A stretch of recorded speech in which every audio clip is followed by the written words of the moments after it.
Hey everyone, welcome back to Chavez Cycling. This is the channel where we use the bike to make our daily lives better, simpler, and healthier. Today, we're tackling the big one. The question I get asked all the time. Chavez, I want to lose weight. If I do a 30-day cycling challenge, how much can I really lose? It's a great question. It's the question that gets most of us to dust off that old bike in the garage. You're looking for a number. You want me to say 10 pounds, 20 pounds, or maybe even 30 pounds in 30 days. Well, I'm going to give you an honest answer, not a sales pitch. The truth is, the amount of weight you can lose in 30 days depends on three massive factors. Your starting point. Someone who's 100 pounds overweight will see different results in 30 days than someone who is trying to lose the last 10 pounds. Your intensity and consistency. Riding for 20 minutes on a flat path is not the same as riding for an hour with hills. And your diet. And folks, this is the giant. This is 80% of the equation. So let's get the number out of the way.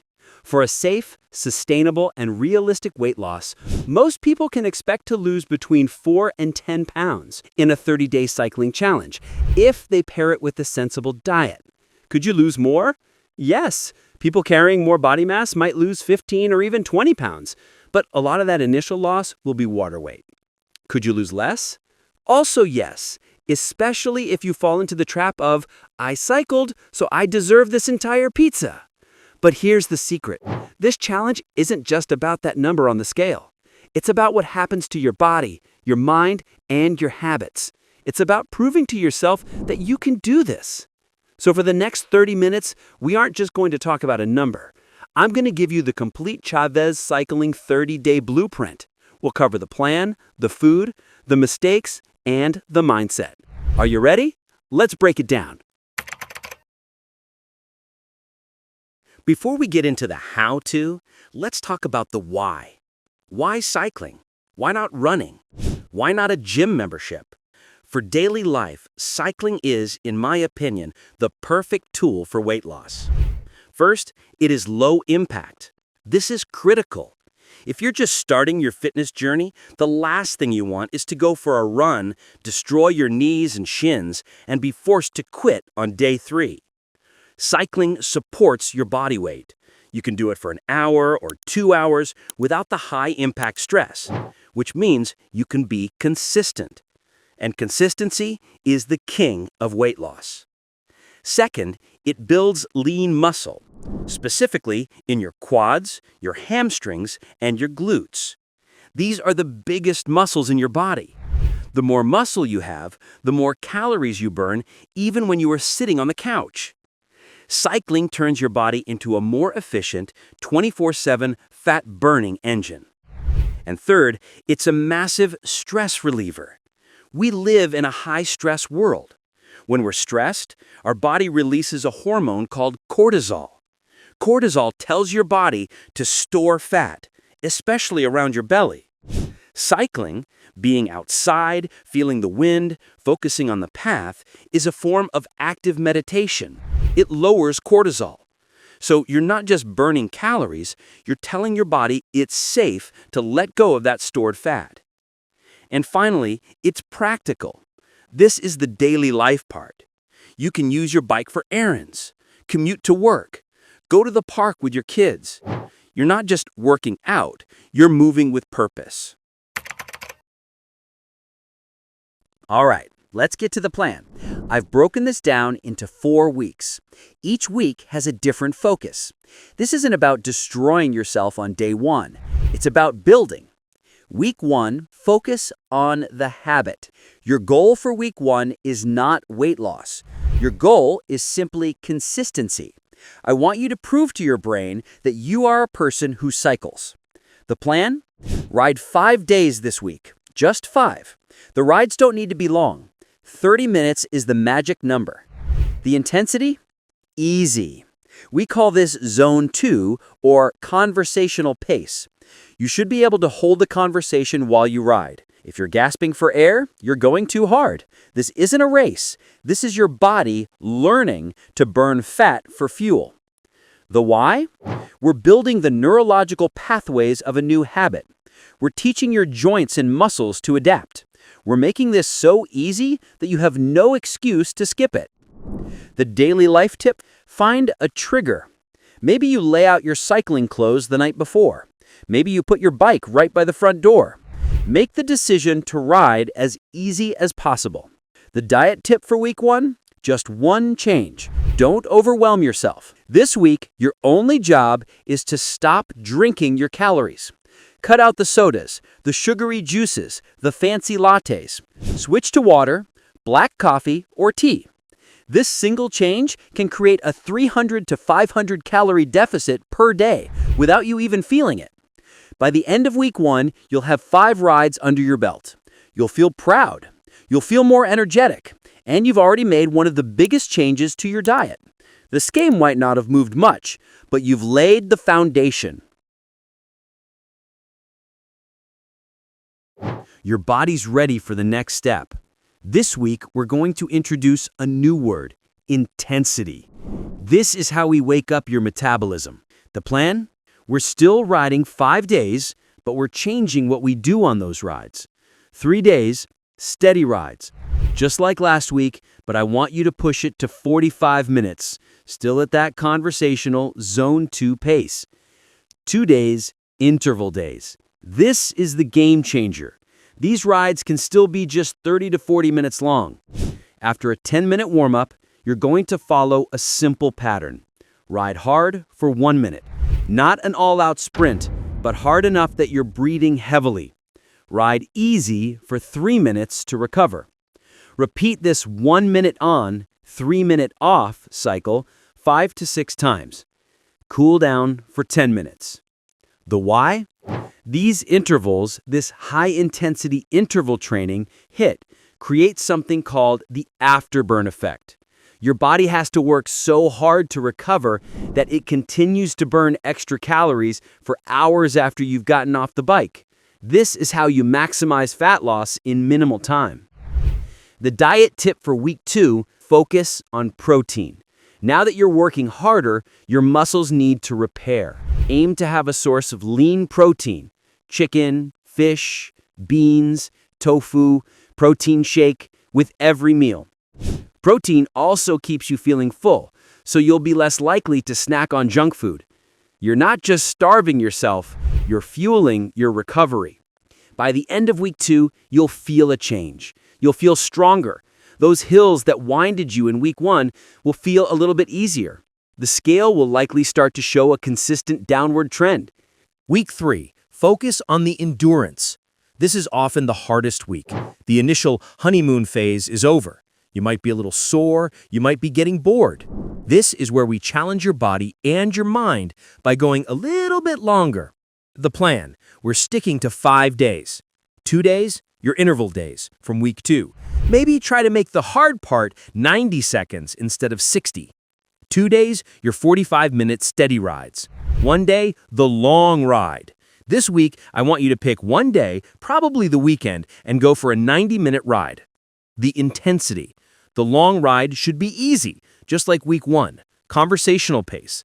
The goal isn't speed, it's time in the saddle. The why. This long ride does something magical. After about 60 to 70 minutes of steady exercise, your body starts to run low on its easy-access sugar stores, glycogen. It's forced to become extremely efficient at its next best fuel source, your stored body fat. You are literally training your body to be a better fat-burning machine.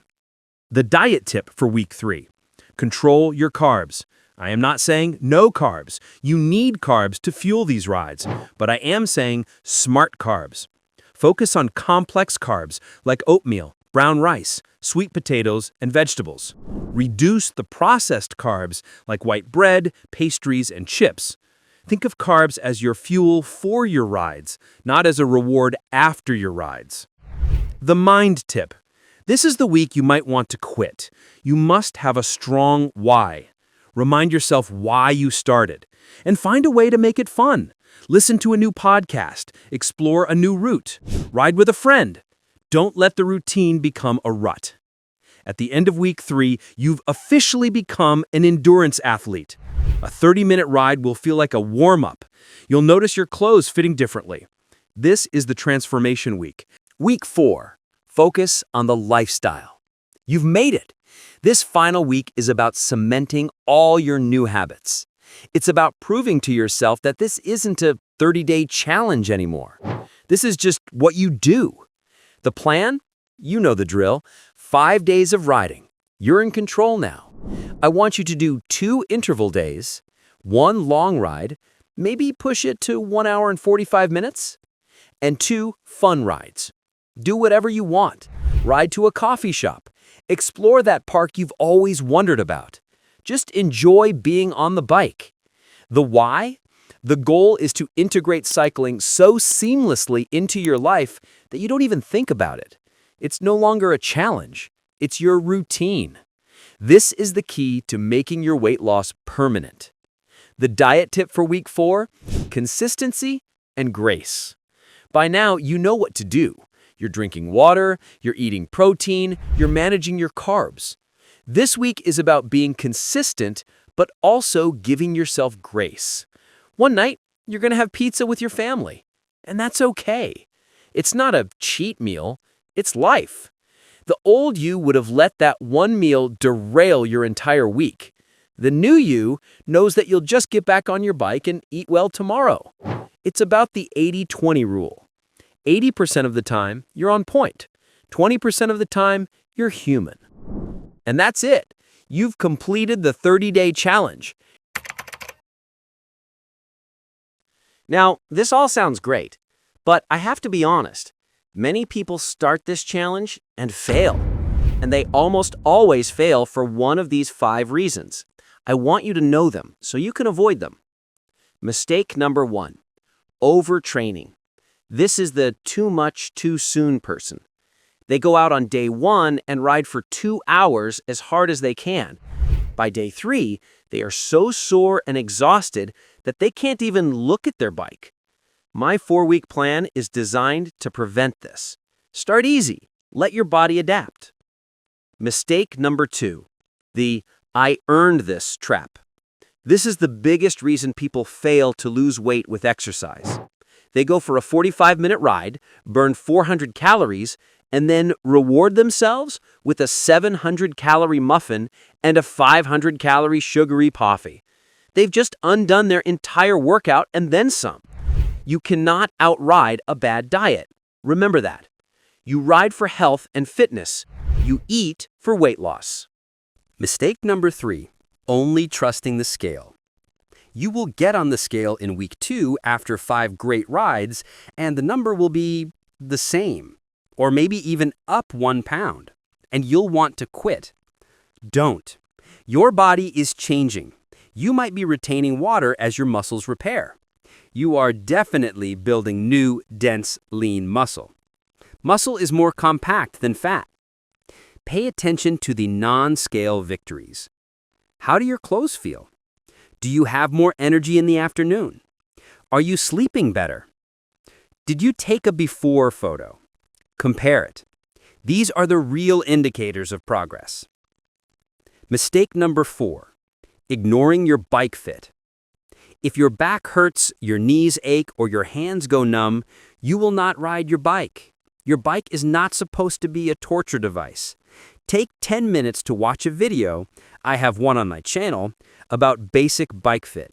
Make sure your seat height is correct. It will make your ride 100% more comfortable and prevent injury. Mistake number 5, the all or nothing mindset.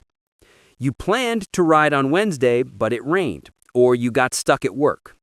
The all or nothing person says, well, I missed a day. The whole challenge is ruined. I'll just quit and start over next month. This is a trap. So you missed a day. Who cares? The plan is for 5 days a week, which already gives you 2 rest days. Just get back on the bike tomorrow. A 30-day challenge where you ride 25 times is infinitely better than a 30-day challenge you quit on day 5. Progress, not perfection. So let's go back to the beginning. How much weight can you lose in 30 days? Maybe it's 5 pounds. Maybe it's 10. Maybe it's 15. But here is what I can guarantee you will gain. After 30 days, you will have a new, powerful habit. You will have a new way to deal with stress. You will be stronger, your heart will be healthier, and your lungs will be more efficient. You will have more energy for your work, your family, your life. You will have proven to yourself that you can stick to a commitment, that you are an athlete, and that you are in control of your health. You will have lost some fat, yes, but you will have gained a lifestyle. That, my friends, is the real transformation. Weight loss is just the happy side effect of discovering a new, better way to live. This is your blueprint. The 30 days start whenever you say they do. If you're going to take this 30-day challenge, I want you to commit to it. Go down to the comments right now and write, "I'm in for 30." Let's build a community of support. And if this video was helpful, please give it a thumbs up and subscribe to Chavez Cycling for more practical tips to make your daily life better, one ride at a time. Now go get your bike. I'll see you on the road.